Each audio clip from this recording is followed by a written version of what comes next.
Dan untuk mengetahui kondisi terkini kasus tabrak lari yang menewaskan seorang mahasiswi di Cianjur, Jawa Barat, kami sudah terhubung bersama koresponden MGN, Muklis Bahtiar, langsung dari lokasi kejadian. Muklis, bagaimana pengakuan Sugeng melalui kuasa hukumnya setelah menjadi tersangka dalam kasus tabrak lari ini?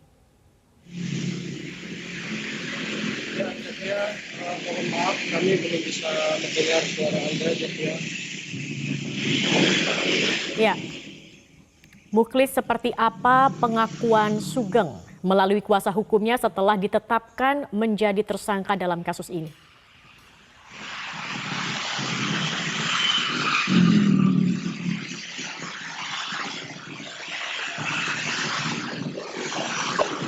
Ya, saat ini kami sedang berada di lokasi di mana telah terjadi tabrak lari yang menewaskan seorang mahasiswi di Universitas Surya Kencana Cianjur yang terjadi pada tanggal 20 Januari 2023 lalu. Dan Zakia, perlu saya sampaikan juga bahwa kronologi yang sebenarnya mungkin kami juga belum mengetahui, mengingat kasus dugaan tabrak lari ini masih dalam proses penyidikan dan pengembangan dari pihak kepolisian. Zakia, mohon pertanyaan Anda diulang kembali karena kami tadi belum sempat mendengar suara Anda. Baik, Muklis, setelah ditetapkan sebagai tersangka, bagaimana kemudian pengakuan dari Sugeng melalui kuasa hukumnya? Ya baik, Zakia, kemarin saya sempat mendatangi kediaman daripada rumah kuasa hukum daripada Sugeng Guruh Gautama, di mana Sugeng ini selain daripada di DPO-kan oleh pihak kepolisian dan Sugeng ini sudah ditetapkan oleh pihak kepolisian sebagai tersangka pelaku tabrak lari pada tanggal 20 Januari 2023 lalu. Dan meski ditetapkan sebagai tersangka, Sugeng ini bersikeras tetap mengaku kepada pihak kuasa hukumnya, yaitu Sugeng tidak melakukan atau bukan pelaku yang sebenarnya. Dan Sugeng juga bersikeras atau bersikukuh bahwa mobil yang digunakannya pada saat itu mobil Audi yang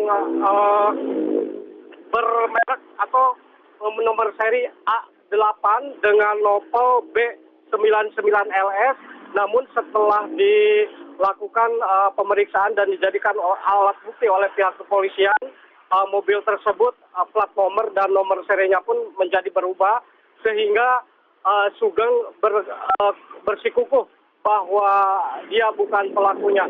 Selain daripada itu, Sugeng juga mengaku kepada kuasa hukum bahwa di mana pada saat itu Sugeng saat itu tengah mengantar majikannya ke wilayah Bandung, yang mana dia mengaku ikut melakukan iring-iringan dengan rombongan daripada Polda Metro Jaya pada saat melakukan pengembangan kasus Wawon CS di Kecamatan Ciranjang.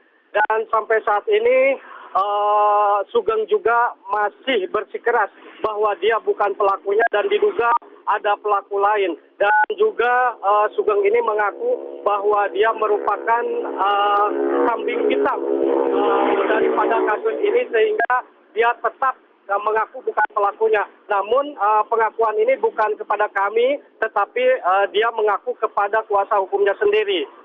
Zakia.